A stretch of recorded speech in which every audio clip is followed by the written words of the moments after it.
지금부터 직접 시공제의 도입 필요성과 일자리 희망 만들기를 위한 긴급 토론회 일자리 참사에서 일자리 햇볕으로 긴급 토론회를 시작하겠습니다. 2016년 6월 30일 오늘도 우리는 참사 후진국의 오명에서 벗어나지 못하고 있습니다. 산업재해 사망률 전 세계 1등입니다. 아니 OECD 국가 살만한 나라 31나라 중에 압도적 1등입니다. 조정식 국토교통 상임위원회 위원장님을 모셔서 말씀을 듣도록 하겠습니다. 네, 국토교통위원장을 맡고 있는 조정식입니다. 어제가 삼풍백화점 붕괴 사건이 난 바로 그날입니다. 20년 전에. 지금 우리 대한민국, 우리가 지금 살아가고 있는, 숨쉬고 있는 이 땅, 우리 좋은 대한민국의 이 시대에 지금 최고의 본능은 안전입니다. 얼마 전에도 남양주 지하철 건설 현장이 붕괴를 해서 건설 노동자 4분이 목숨을 잃었잖아요. 또 그리고 뿐만 아니라 서울 지하철 스크린도어 사건으로 꽃다운 청년이 또 목숨을 잃었습니다. 그리고 또 항공 사건도 있었고요. 이런 식으로 우리가 살아가는 현장 속에서 아주 빈번하게 많은 현장에서 이런 사건들이 지금 끊이지 않고 있습니다. 실제 작년 한 해 동안 산업 현장에서 사망자 수가 1000명에 육박하는데 그 중에 절반가량이 건설 현장에서 발생했습니다. 그래서 이런 부분들을 그대로 방치하고 그냥 가서는 안 된다. 그리고 그런 국민 안전을 지키는 문제, 그리고 건설 현장의 노동자 안전을 지키는 문제, 관계가 하나의 방안으로서 오늘 정동영 의원님께서 직접 시공제 도입 방안 토론을 갖게 됐습니다. 앞으로 우리 국토위에서도 이 문제를 같이 깊이 있게 다룰 수 있는 계기가 되기를 바라겠습니다. 고맙습니다. 그동안 대한민국은 60년 전쟁을 치른 이후에 급성장하면서 발전했습니다. 그 해결은 아마 건설이 가장 앞장서지 않았나 이런 생각했습니다. 이거 앞만 보고 갔던 겁니다. 옆과 뒤를 못 봤습니다. 그동안 우리가 추진 못했던 여러 가지가 있습니다. 그 중에 아마 오늘 직접 시공되는 것도 그 중에 하나라고 저는 생각을 했습니다. 앞으로 오늘 이 자리에 대한건설협회, 전문협회 다 오셨는데 솔직한 말씀들을 서로 해서 정말 가까이의 변화 또 넘어가의 행보 이런 거는 이제 붙여나가야 되지 않나 이런 생각이 같습니다. 국민의당 윤영일 간사님. 도급 시공제 그러니까 하청 도급제 이런 부분들이 어제 오늘 일이 사실은 아닙니다. 그런 부분들이 소위 사다리가 옆 사다리가 되고 있거든요. 내려가면 내려갈수록 품질이 저하되고 임금이나 그런 부분들에 관해서 피해를 보는 그런 구조로 되어 있어서 도시공사가 되고 특히 이제 인체 사고, 참사가 발생을 하고 하는 것들을 보게 되는데요. 그러한 안전 불감증 그리고 건설 세우는데 이제 목적이 있는 그런 건설이 인재로서 이어져서 애로를 겪는 그런 사고들이 저감이 되지 않아야 되겠다. 그러기 위해서 그러한 이 하도급제가 새로운 희망으로 건설될 수 있는 그런 직접 시공제를 서로 논의한다는 게 참 의미 있다는 생각이 듭니다. 이 토론의 취지는 그겁니다. 현대건설이 기술자 좀 직접 뽑아라. 뽑아서 100%는 아니지만 한 30%는 직접 시공해라. 어려운 공사, 아주 중요한 공사, 사고 많이 나는 그런 위험성이 있는 데는 1980년대까지는 다 그렇게 했는데 80년대 말부터 이게 이제 안 해요. 다 하도급공학, 하청공학이 되거든요. 하청. 말하자면 정토공사든 무슨 공사든 공사를 수주하면 100% 하청을 줘버립니다. 하도급. 또 하청을 하면 또 재하청. 이렇게 하청공학이 되는데 현대건설이나 대기업들도 한 30%는 미국이 하듯이 영국이 하듯이 독일이 하듯이 유럽이 하듯이 직접 철근공이고 용접공이고 중장비 기사고 직접 옛날에 80년대 정주영 회장이 하듯이 그 회사 내에 불려서도 놓고 직접 공사도 하고 이렇게 해서 그렇게 현대건설 보면 좋은 일자리가 되잖아요. 꼭 공부해서 무슨 뭐 어디 머리로 하는 그런 엘리트만 중요한 게 아니라 손을 쓰는 엘리트도 중산층의 꿈을 갖고 살아갈 수 있는 나라를 만들어야 우리 이 대한민국이 행복해진다. 어떻게 제 말씀 맞습니까? 광양 곡성구례 출신 정인호 의원입니다. 노동계에도 보니까 양극화 현상이 심한 것 같습니다.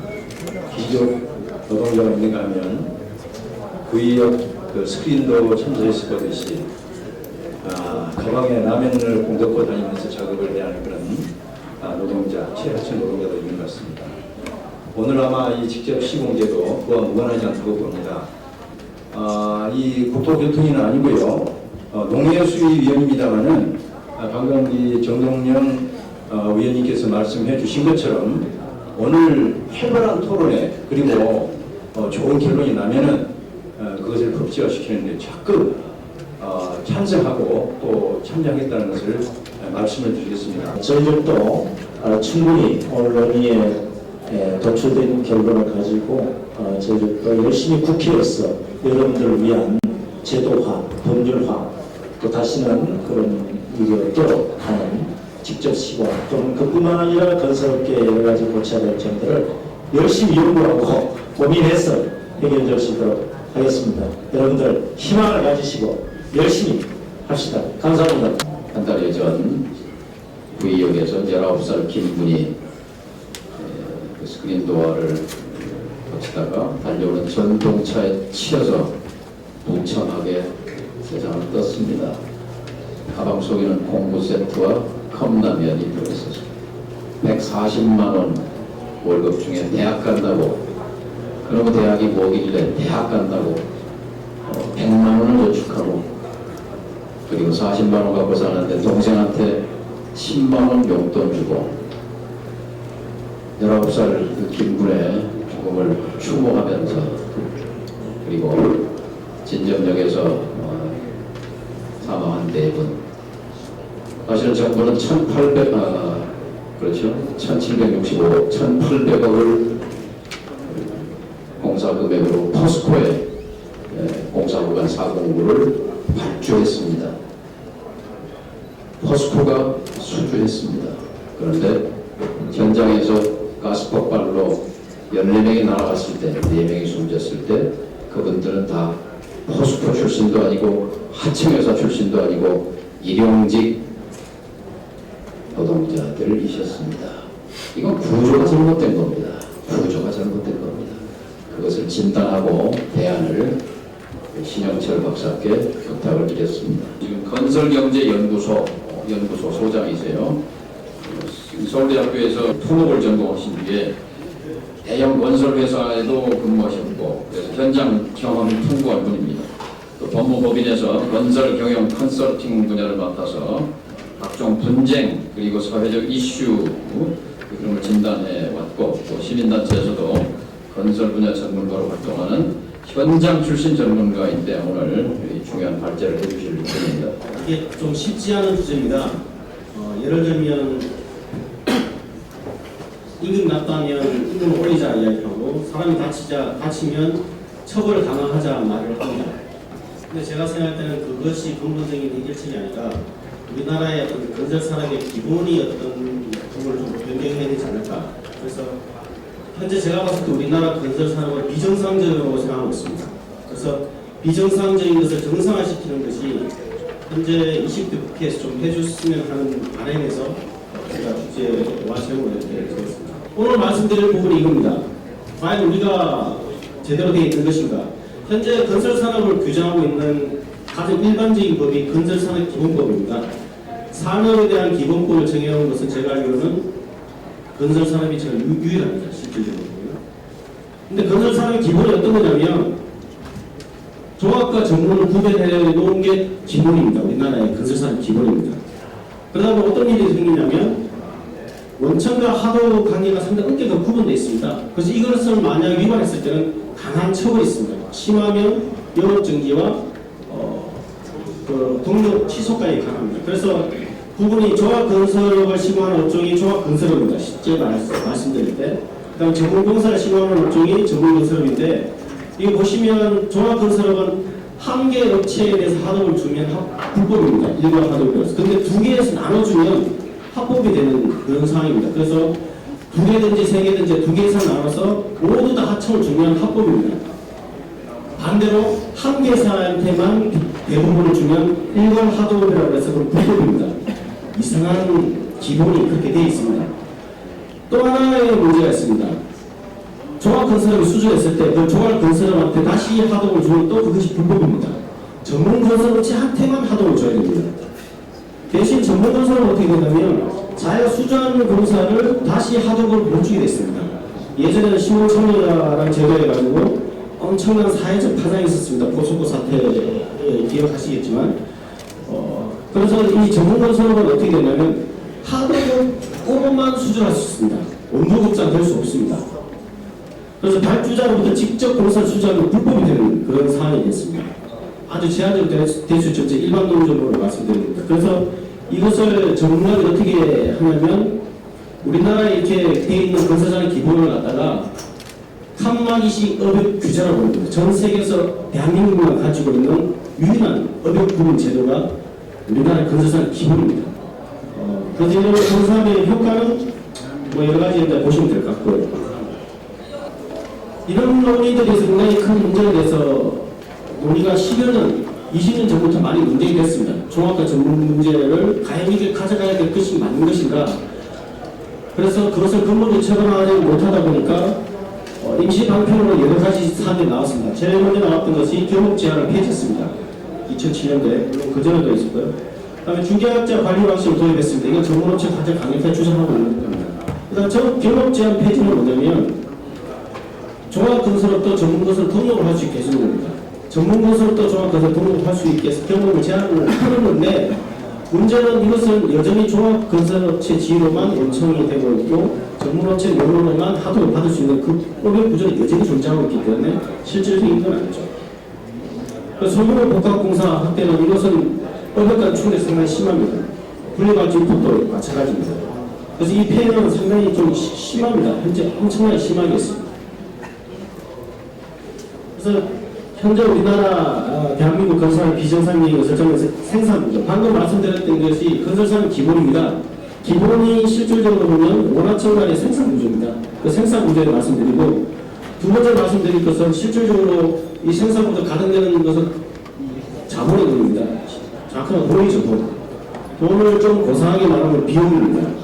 코스트, 비용 구조 말씀드리고 정작 중요한 것은 뭐냐, 이 건설사업에 대해서 절대 다수를 차지하는 건설 노동자는 상당히 정치에 소외되는 게 많이 있습니다. 그래서 그 부분에서 언제 어떤 일이 벌어지는지 실상에 대해서 같이 한번 말씀드리겠습니다. 이것은 좀 모양은 별로 좋지 않지만 제가 직접 그린 그림입니다. 저는 제가 볼 때 3단계로 나눴습니다. 제3청구 발주처를 포함한 원청업체, 중간 단계는 하도업체, 가장 밑단계에는 건설 노동자 그룹인데 건설 노동자 그룹은 약 130만 명 정도로 추정되고 있고, 그런데 문제는 이 사람들이 현재 착취 대상이 되고 있다는 게 좀 심각한 문제입니다. 반면 가장 적은 상층부는 경쟁을 지금 안 하고 있습니다. 중층부는 경쟁이 상당히 치열합니다. 하청은 항상 최저가를 하기 때문에 치열하게 있는데 이 사람들을 위한 법 제도는 조금은 있습니다. 하도법이라든지 지자체 단체가 많은 관심을 가지고 있습니다. 마지막으로 하나 말씀드린 것은 이 직접 시공하고 직접 관련은 없지만 실질적으로 가장 중요한 겁니다. 하도업체에 대해서도 발주기관이 서면으로 승인을 격하여야만 그 하청업체가 일을 할 수 있도록 그렇게 해야 됩니다. 그래서 원청업체 뽑을 때는 나름대로 PQ라든지 해서 나름대로 사전 자격 심사를 하고 있는데 하도업체는 그런 거 없습니다. 아무나 가도. 이건 상당히 큰 문제입니다. 그래서 하청업체에 누가 고용돼서 어떻게 되어 있는지도 잘 모르고 그 하청업체가 얼마나 재무구조가 되어 있는지도 모르고 있는 그게 현실입니다. 상당히 큰 문제입니다. 민간화 발주 사업소는 좀 이런 심각하게 한번 생각해 봐야 된다고 생각합니다. 지금까지 건설사의 가장 고질적인 문제, 안전 문제, 그리고 채무 문제, 그리고 일자리 문제, 그리고 코로나 문제가 풀 수 있는 시각적인 적인성도 저는 시작한다라고 그렇게 생각하고 있습니다. 그래야지 젊은이들이 일자리가 또 창출될 수 있다라고 생각하고 있습니다. 네, 고맙습니다. 김재희 과장님이 말씀해 주시고 그 다음에 건설업협회, 대한건설협회, 또 전면건설협회 이렇게 좀 세 분 말씀을 먼저 듣고 좀 얘기를 진행해 보죠. 여러 의견을 다 좀 들어봐야 되겠지만 일단 우리 의원님께서 말씀하시라고 말씀드린다면 직접 시공 부분에 좀 더 실효성을 높이려면 발주자가 직접 확인하고 할 수 있는 그런 발주자에 대한 책임 부분을 좀 더 강화시켜서 직접 시공을 점검하고 주기적으로 현장하고 좀 더 밀접하게 하는 저희들이 만정을 하면서 왜 이게 이렇게 잘 안 되고 방치되어 있었나 하는 부분을 하면서 필요하면 저희들이 관련 지침도 만들어서 발주자들이 좀 더 체계적으로 직접 시공을 확인할 수 있도록 하는 부분이 필요하다는 생각을 했고요.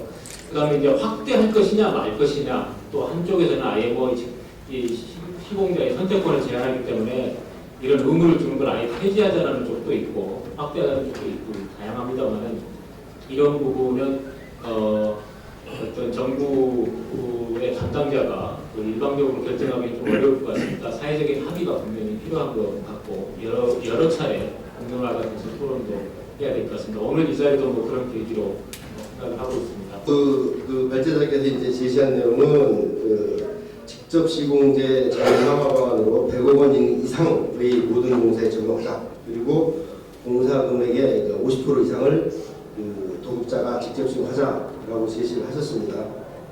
이 부분에 대해서 제가 좀 솔직하게 말씀을 드리면은 일단은 건설 산업의 어떤 문제점과 뭐 비정상적인 부분을 지적하신 그 진단 부분은 상당 부분 맞는 부분, 드리는 말씀 맞는 부분도 있고 뭐 진단 부분은 잘 되셨다고 하지만 진단 부분에 대한 처방 부분이 약간 어긋난 부분이 있다. 이런 말씀을 드립니다.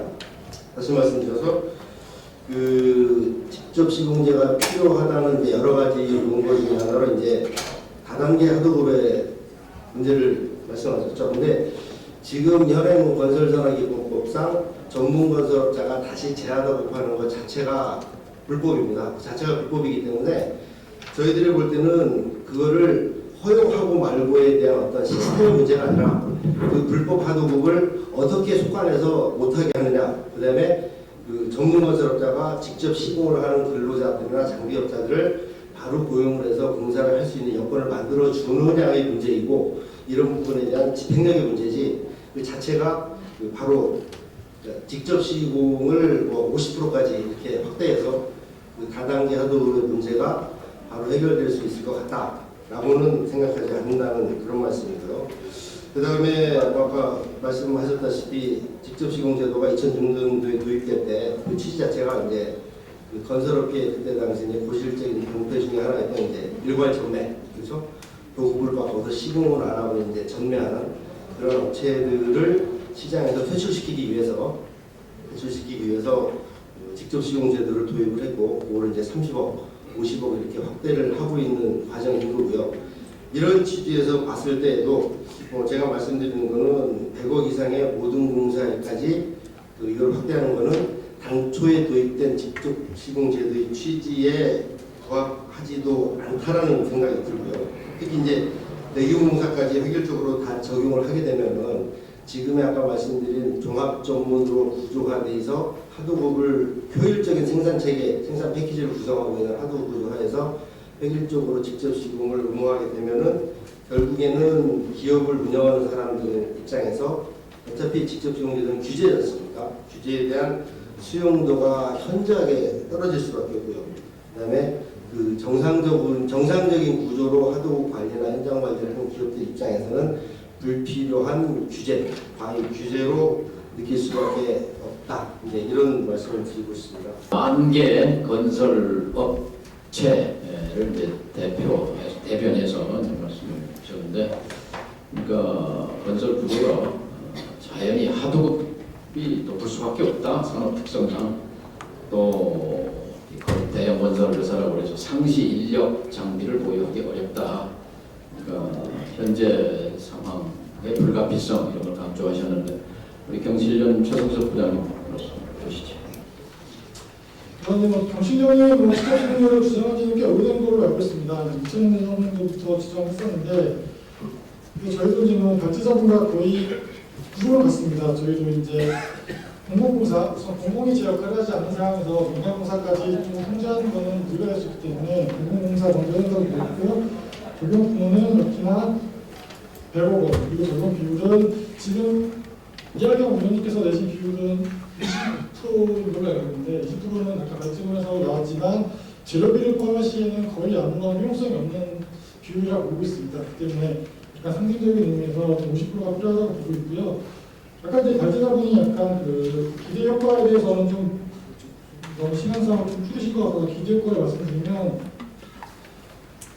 또 건설 일자리를 좀 젊은 층들 그리고 청년층들이 오고 싶어하는 일자리를 만들기 위해서는 결국 건설 일자리의 질을 바꿀 수가 없습니다. 그 질을 바꾼다는 게 내가 노가다가 됐다는 것보다는 노가다를 비하하는 건 절대 아니지만 현대건설, 삼성물산 또 아니면은 대형건설업체에 일을 하고 있다. 이런 자부심, 그리고 내가 일한 만큼 대가를 받고 대우를 받는다. 이런 일자리를 다니고 있다는 좀 자부심을 줘야 될 거라고 보고 있고요. 그러니까 발자국에서는 좀 넘어가신 부분이 있는데 저희가 주장하는 직접 시공 비율의 50%가 그 직접 시공의 이제 노동자분들의 고용 형태가 정규직을 의미하는 건 절대 아닙니다. 인스팅이나 말씀하신 대로 건설이라는 건 분명히 수주산업이고요. 또 하나는 공절기에는 일거리 자체가 확실히 줄어들기 때문에 그 많은 장비분들과 기능부분들을 정규직으로 저희도 무조건 채용해야 된다라고 하는 거는 좀 무리가 있다고 보고 있고 그 때문에 적어도 프로젝트별 계약직으로라도 채용을 해서 그 프로젝트가 되는 2년, 3년 동안은 안정적인 일자리를 제공하고 정당한 대가를 주는 게 필요하지 않냐 그렇게 생각하고 있는 것이고요. 네, 그리고 마지막으로는 그 지금 진적 사고도 그렇고 이번 그 구역 사고도 그렇고 결국 가장 큰 문제는 하청을 통한 다단계 하도급 문제로 인해서 안전사고가 많이 발생하고 또 하나는 우정물에 이제 그 건설물의 좀 질이 많이 떨어진다는 것인 것 같습니다. 그러니까 제가 4대강 말씀을 드렸지만 또 한 번 말씀드리자면 4대강의 절대 다수는 대형건설 업체들이 따갔습니다. 그럼에도 불구하고 하도급을 다 주다 보니까 4대강에서도 약 20분 정도의 사망자가 발생하는 그런 현실이 있었는데요. 그 사업장의 대부분은 역시나 대형건설 업체분들이 하시는 사업장이고요. 그렇기 때문에 저희는 아까 말씀하셨지만 단순히 하도급을 지키지 않는 거를 좀 더 이렇게 불법 하도급을 못하게 막는 게 좀 더 우선시 돼야 되지 않냐. 라는 논의는 지금 10수년간 일어날 수 있었지만 그 누구도 통제하지 않았고 정부에서도 이걸 박으려고 하지 않습니다. 아까 말씀하셨지만 99.5%의 직접 시공법을 지킨다는 거는 아무도 믿지 않습니다. 그렇다고 지금 계신 국토교통부라던가 아니면은 공무원분들이 지금 우리나라에 불법 다단계 하도급이 없을 거라고 생각하실 거라고도 절대 보지 않습니다. 그런 상황에서 좀 이제부터라도 직접 시공 대신 하도급을 먼저 잘 관리해보자라고 주장하는 거는 과거로 다시 회귀해서 똑같이 해야 된다는 걸 생각하고 보고 있고요. 그렇기 때문에 좀 말이 두서없이 되었는데 이번 코로나 기회로 해서 정동영 의원님이 많은 힘을 써주시면 감사하겠습니다. 이상입니다. 예, 감사합니다. 지금 청년 실업률이 몇 퍼센트 투표하세요? 맞춰보세요. 10%요. 정부 발표는 8%입니다. 그런데 믿지 않죠? 얼마 전에 현대경제연구원 발표로는 35%입니다. 35%가 15살에서 29살까지 600만 청년 가운데 35%가 놀고 있습니다. 건설 현장에 130만 명이 일하는데 30만 명이 외국인 저임 노동자입니다. 대한전문그룹의 건설 적십장 김은중입니다. 저는 그 직접 시민들을 바라보는 그 전문 건설의 입장에서 한 4가지 정도에 대해서 한번 말씀을 드리겠습니다. 첫 번째는 이 발제제도 했습니다만 직접 시공 제도에 대한 검증이 우선돼야 한다고 봅니다. 둘째, 직접 시공제는 건설 공사의 건설 생산체계의 근간을 무너뜨리는 어떤 반시장적 구조라고 봅니다. 셋째, 이 직접 시공되는 건설의 특성을 발현하지 못하고 있습니다. 이 건설공사는 뭐 토목이나 건축이나 플랜트, 이 공사 기능도 참 다양합니다. 근데 자재나 장비, 이 노무의 구성 비율도 공사마다 각기 다릅니다. 그런데도 공사 금액을 기준으로 획일적으로 직접 시공 의무를 강제하고 있습니다. 한마디로 개별공사 특성을 발현할 수 없다는 얘기죠.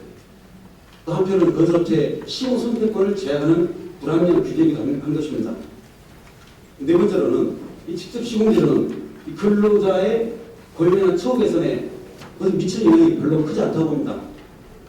이런데 직접 시공 확대하더라도 이 건설사업 특성이 어떤 공사를 수주가 있어야지 작동되고 팀이 구성되고 가동됩니다. 즉 공사 수주 여부에 따라서 어떤 일시적인 고용과 해고가 이 반복적으로 일어날 수밖에 없는 그런 불안정한 고용 구조를 안고 있다는 것이죠.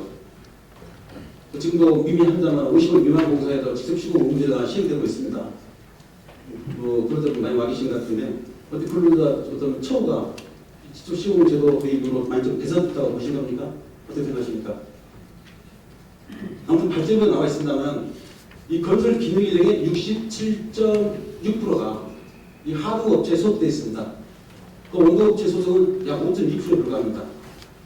이건 뭘 의미하냐면 이 종합건설업체에게 직접 시공 의무를 부여하더라도 예컨대 4대 보험 가입이라든가 기능 인력 관리가 필요한 이 노무 유지의 공정에 대해서는 이 전문업체에게 하도급 줄 수밖에 없는 어떤 그런 필연적인 것을 발생하고 있는 겁니다. 아무튼 그래서 말씀드리면은 이 시공 관리에만 특화되어 있는 업체에게 직접 시공 의무를 부여하는 것 자체가 저는 잘못된 선택이라고 봅니다.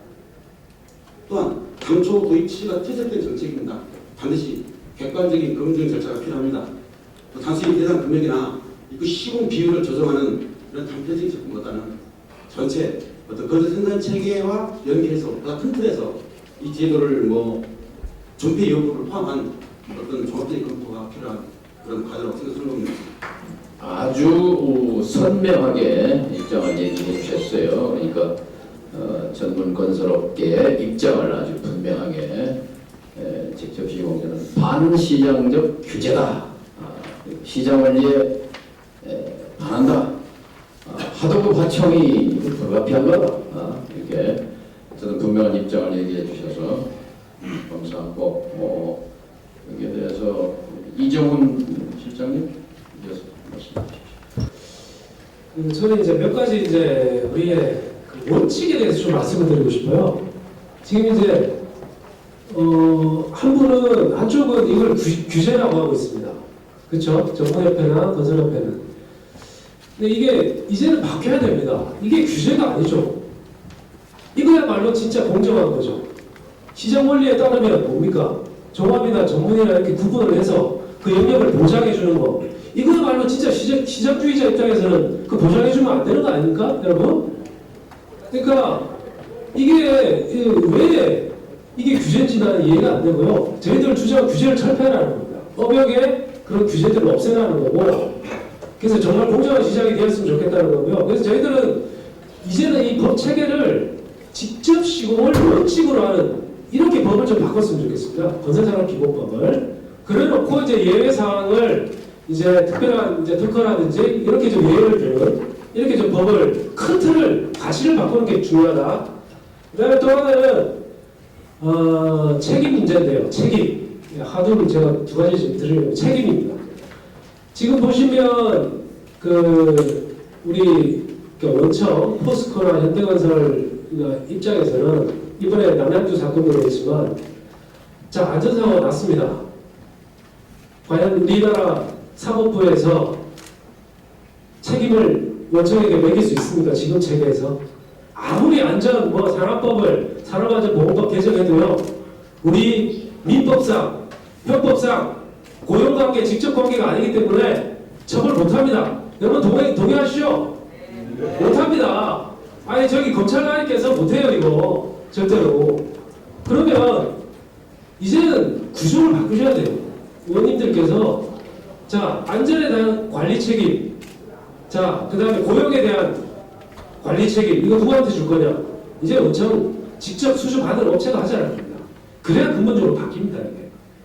그다음에 또 하나 또 제가 화두를 던지겠습니다. 세금입니다. 세금.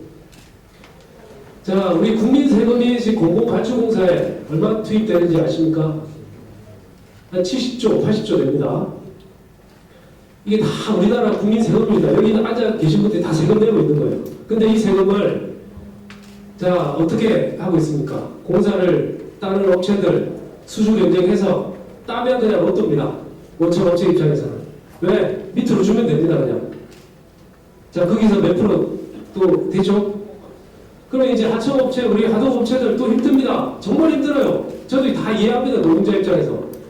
그분들도 어쩔 수 없이 또 다 줘야 됩니다. 밑에 인건비를 또 30% 40% 깎아야 됩니다.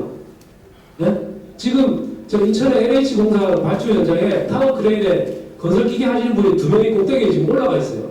왜? 이런 문제 때문에. 단가 문제도 해결이 안 되고 하청업체는 줄 돈이 없다 그러고 원청은 내 책임이 아니다 그러고 발주처는 왜 내가 책임져야 그러고 아무도 책임지지 않습니다. 그렇죠? 근데 그게 국민 세금이 들어간 공사예요. 근데 아무도 책임을 안 져요. 이 구조. 이제 어른님들 이 이제는 뭐 무슨 방안에 대한 이야기를 뭐 금액이 어쩌고 이게 중요한 게 아니라 가치를 바꾸셔야 돼요. 가치. 그때부터 논의가 시작됩니다. 그리고 그래서 저는 이렇게 이제 말씀드리고 싶어요. 이 가치를 이제 이렇게 바꾸고 도입 방안은 뭐 100억 이하를 하냐, 100억 미만을 하냐, 300억 이상을 하냐 이 부분은 우리 당사자들끼리 논의하셔가지고 이렇게 하시면 되죠. 자, 올해는 100억 이상까지 합시다. 300억 미만까지. 자, 내년에는 300억부터 500억까지 합시다. 그 다음에는 이상은 3년 뒤에는 이때 정부 직접 성공을 몇 프로 이상 합시다. 이걸 거기다 명시하시자고요. 그리고 여기 이해관계자들 다 준비하실 거 아닙니까? 현대건설, 포스코건설 다 준비하실 거 아니에요. 아 이제 앞으로 그렇게 가는구나. 아 그동안 준비하시면 되죠. 그리고 아까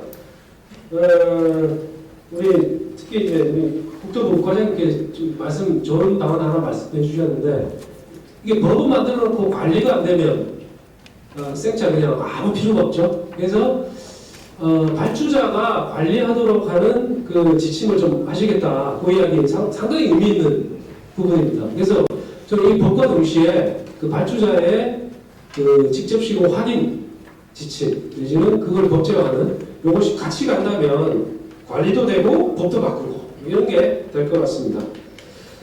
마지막으로 제가 말씀드리면 지금 우리 현장에 관리자, 그 원청업체가 이렇게 이야기를 합니다. 자기 공사에 지금 인터뷰를 했는데 70%가 외국인이라는 거예요. 그 업체의 그 관리소장이. 그리고 그 불법은 몇 프로예요? 하여튼 70%예요. 아, 대놓고 그래요. 자기가 관리를 해야 되는 그 사람이. 참 이게 현실인데 언니들 한번 가보세요. 현장 하나 찍어가지고. 이게 현실이고요. 이 현실 진짜 바꾸지 않으면 어디 우리 노조에 저기 스위스에 갔다 오신 분이 있는데 어디 스위스인가 어디 외국에 100%가 그냥 외국인이랍니다. 우리 고용이 아무도 없대요. 그 나라 국민이. 자 이렇게 방치하실 건지 진짜 내묻고 싶고요. 삼성 매미안 아파트 맞습니까? 어머니? 맞습니까? 아니죠. 누가 공사를 했어요? 그렇죠? 이게 현실입니다. 이건 규제가 아니다. 직접 시공이 원칙이다. 그러니까 아주 정반대 얘기를 여러분 들으셨어요. 마음속으로 여러 가지 판단하실 텐데 오영석 실장님 안전과 관련해서 좀 얘기하시고 정리하겠습니다.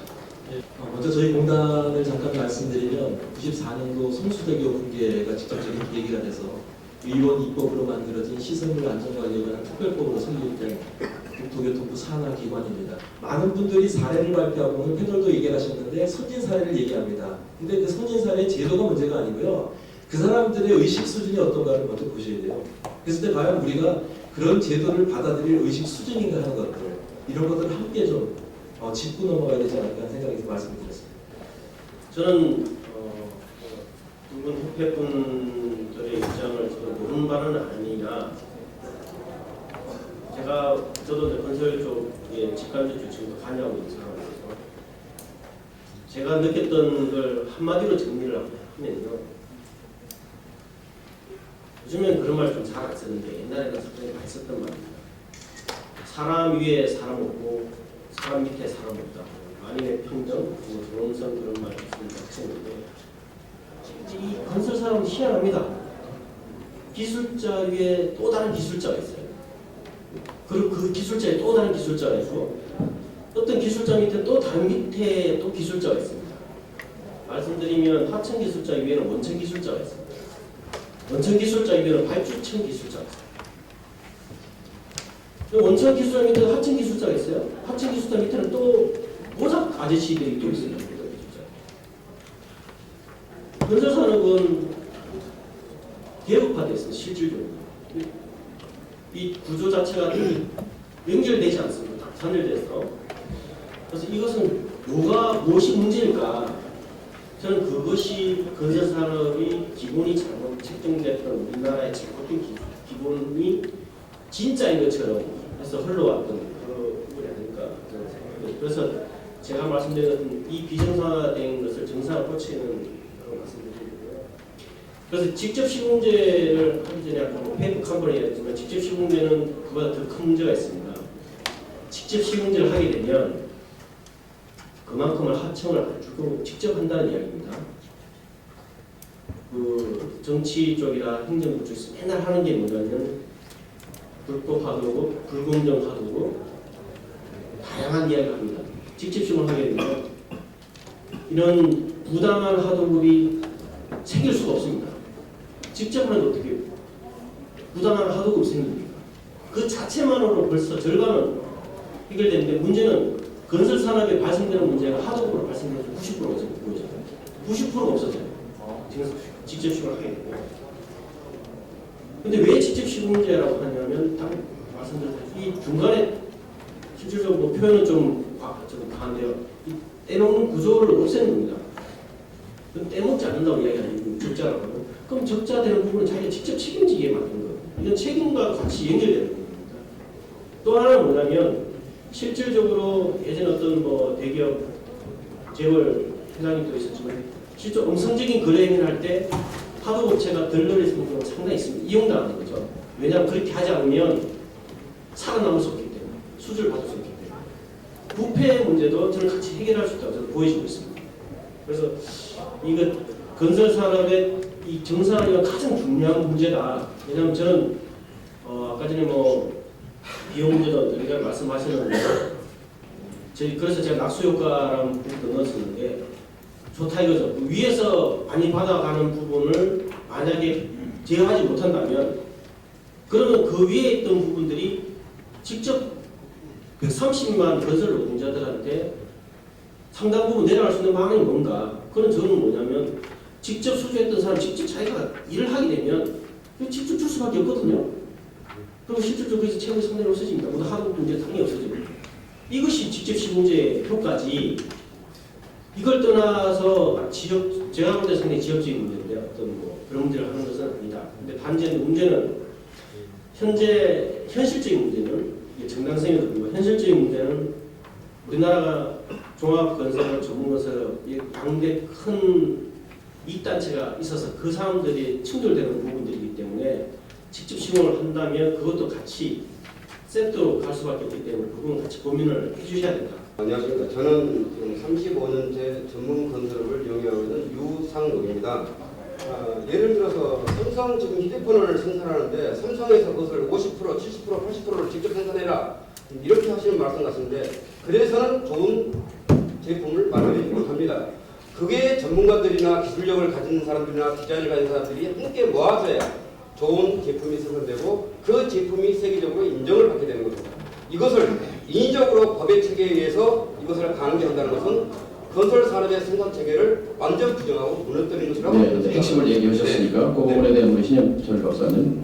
이런 문제가 발생되는 가장 근본적인 문제는 저는 우리나라 발주 부서의 어떤 저는 무능력이라고 보여집니다. 발주 부서가 책임감 있게 그 사업을 운영한다면 저는 이렇게 내두지 않았을 거라고 생각합니다. 고용 창출에 대한 현실만 말씀드리겠습니다. 지금 만약에 이렇게 되면은 이 새로운 규제와 제도가 생긴다면 전문 건설은 발살입니다. 지금 뭐냐면 말입니다. 젊은 사람들이 아까 현대연구소 30%, 그 다음에 저 정부의 10% 말씀하셨죠. 그 사람들이 왜 취업을 안 합니까? 전문고생이 안 옵니다. 그렇게 되면 대기업에서 20%를 가져가면은 대기업에서 새로운 사람만 쓰겠습니까? 기존 숙달된 사람을 스카우트 해가죠. 그렇게 되면은 차후에 보십시오. 아까 외국인 근로자들이 의존한다는데 전문고생은 외국인 근로자 양성소가 되는 거예요. 저희 전문협회에서 오신 분들이 많은 부분에 우려가 있는데 저는 이렇게 해주셨으면 좋겠어요. 업역 부분 철폐 운동을 전문협회에서 하십시오. 원룸국사가 되면 되는 거 아닙니까? 그렇게 하시면은 딱 뚫어지는 일인데 그거는 놔두고 왜 저희들 의무화도급률이라는 게 있었어요. 그죠? 그 관성에 젖어서 지금까지 오신 거예요. 이 의무화도급률이 뭐예요? 전문업체들 살려주고 시장을 안정하게 해줘가지고 그 안에서 살아남게 해주신 거 아니에요. 이제는 진짜 시장에서 살아남으셔야죠. 그래서 업역부분 운동, 폐지 운동을 해주셔야 되는 게 전문업체들이 해야 될 일이고요. 예. 직접 시공은 지금 의원님이 준비하시는 대로 법제화 해가지고 투명한 현장 만들자는 얘기니까 그렇게 해서 좀 구분해서 보시는 게 현명한 판단이십니다. 그러니까 직접 시공제가 가기 위해서 전문 건설업 하시는 분들의 동의가 또 타협이 이루어지지 않으면 어렵다는 것을 그 자리에서 확인한 기회도 됐습니다. 그런데 아까 신 박사님 의견도 마찬가지고 백석근 위원장도 얘기하셨지만 한국에만 있는 칸막이 구조 이것이 과연 정상인가 비정상인가 하는 데서부터 시작해서 여러분이 이제 금방 말씀하신 병행론이죠. 그러니까 직접 시공제가 목표하는 몇 가지 목표들과 또 전문 건설업체들이 지금 당면하고 있는 여러 가지 어려움, 직접 시공제가 이 상태에서 그냥 도입됐을 때 문제 제기하는 것들과 관련해서 신 박사님은 업역 부분의 철폐가 대단하다. 그 운동을 하자 이렇게 말씀하셨으니까 이 2차 이 토론을 이어서 두 번째는 좀 이거는 비공식적인 그냥 정동영 의원으로서 개최한 토론회고 법을 제출해서 그 법안을 가지고 그걸 기초해서 공식적인 공청회 자리에서